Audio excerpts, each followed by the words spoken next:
India versus England day 2 हो गया है खत्म। और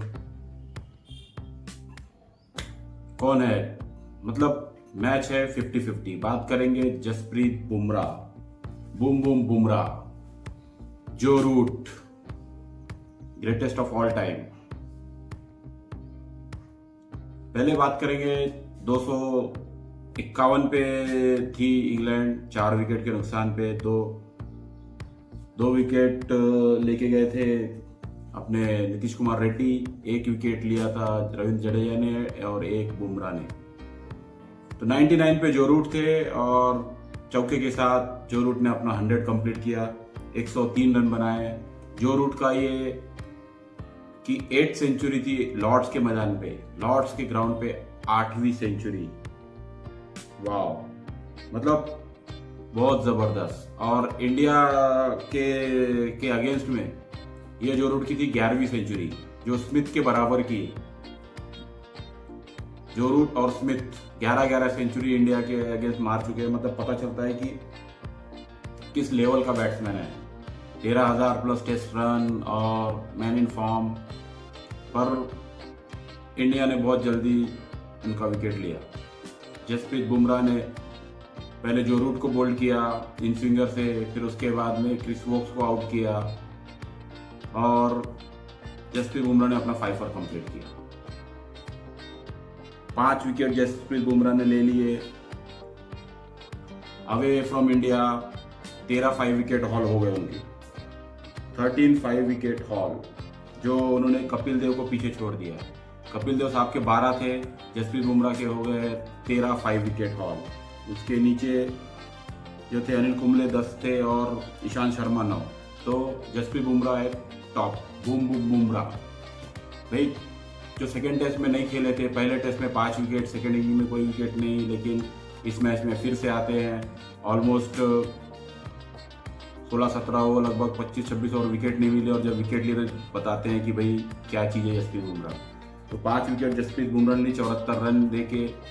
लेकिन इंडिया ने जो रन बनवा दिए वो थोड़े ज़्यादा रन हो गए, इतने नहीं बनने चाहिए थे।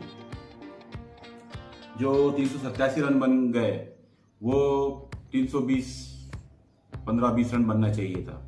लेकिन कैच ड्रॉप किया स्मिथ का केएल राहुल ने सिराज की बॉलिंग पे, और फिर बॉल का इश्यू हुआ। जो बॉल का ड्यूस का बॉल था, आउट ऑफ शेप गया, फिर उसको चेंज किया। चेंज करना चाहिए था, नहीं करना चाहिए था। ऑलरेडी जसप्रीत बुमराह ने 3 विकेट निकाल लिए थे और फिर उस चक्कर में कंट्रोवर्सी हुआ, मतलब माइंड डाइवर्ट हुआ। और उसी बीच ऑलमोस्ट 100 रन बना गया इंग्लैंड।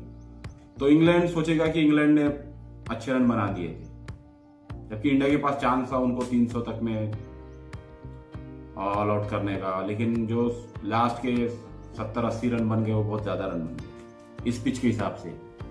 हालांकि डे 2 में पिच थोड़ा अच्छा खेल रहा था, स्पेस भी था और बाउंस भी था बृहस्पत जो डे 1 खेला था।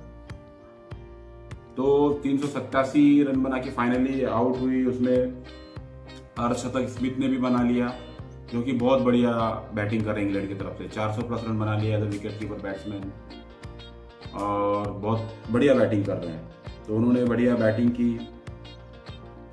फिर जोफ्रा का भी टेस्ट था, जो लगभग 3-4 साल बाद टेस्ट खेलने उतरे थे, और उन्होंने अपने पहले ही ओवर की तीसरी बॉल पे जैस बॉल को आउट किया, जो कि 73-74 का एवरेज कर रहे हैं इंग्लैंड के अगेंस्ट में। इंग्लैंड के अगेंस्ट में बहुत बड़ी मतलब कांटा बन के है। तो उनका विकेट लिया, लेकिन बॉल भी बहुत ज़बरदस्त थी। लेग स्टम्प पे पिच हुई और बहुत ज़्यादा डेविएट हुई। वो जोफ्रा कर सकते हैं, उनके पास स्पेस है और बाउंस है, और उसमें उन्होंने उसको ट्रबल किया और जायसवाल जल्दी आउट हुए। फिर उसके बाद केएल राहुल और करुण नायर ने अच्छी पार्टनरशिप लगाई, बढ़िया बैटिंग की दोनों ने। लेकिन करुण नायर के लिए फिर से एक बार खराब लगता है, क्योंकि सेट था बैट्समैन, अच्छे रन बनाए, 40 रन बनाए, और फिर एक बेहतरीन कैच जो रूट पकड़ते हैं उनका, और वो अपना विकेट खो देते हैं स्टोक्स की बॉल पे। और स्टोक्स भाई गोल्डन आर्म है स्टोक्स का, जब भी आता है विकेट ले लेते हैं उन्हें। तो ऐसा लग नहीं रहा था कि विकेट गिरेगी, लेकिन हाँ ट्रबल थी। जोफ्रा का स्पेल खेल के निकाल दिया था, वोक्स का निकल गया था, कार्स भी उतने कुछ लग नहीं रहे थे इफेक्टिव, और उस बीच में करुण नायर ने विकेट अपना खो दिया यार। मतलब 40 रन बना लिए थे यार, चाहिए था इसको बड़ा कन्वर्ट करने का, 100 चाहिए था फॉर करुण नायर ओनली, क्योंकि पहले टेस्ट की दोनों इनिंग में फेल, फिर दूसरे में 26, 31, फिर अभी 40 रन बनाए। नंबर 3 पे इंडिया को एक्सपेक्टेशन है कि 100 बनाए, बिग 100, और उनके लिए पर्सनली बहुत प्रेशर है। तो लेट्स होप सेकेंड इनिंग में कुछ कर पाए, लेकिन क्योंकि बहुत मुश्किल होते जा रहा है। अगले टेस्ट में चांस बन रहा है उनका कि नहीं बन रहा है, जिस तरीके से बैटिंग की है उन्होंने, और इस बार बाहर हुए तो फिर बाहर ही है, फिर कोई दरवाजा नहीं खुलना है फिर। तो करुण नायर आउट हुए स्टोक्स की बॉल पे, और वैसे भी थोड़ा 1-2 बार लकी स्केप भी था उनके लिए। फिर केएल राहुल और शुभमन गिल पार्टनरशिप लगा ही रहे थे कि शुभमन गिल को बहुत ही प्लान तरीके से आउट किया गया, क्योंकि शुभमन गिल क्रीज से बाहर खड़े हो रहे थे तो स्मिथ ऊपर आ गए थे, और जो वोक्स बॉलिंग कर रहे थे तो कीपर ऊपर करके कर रहे थे।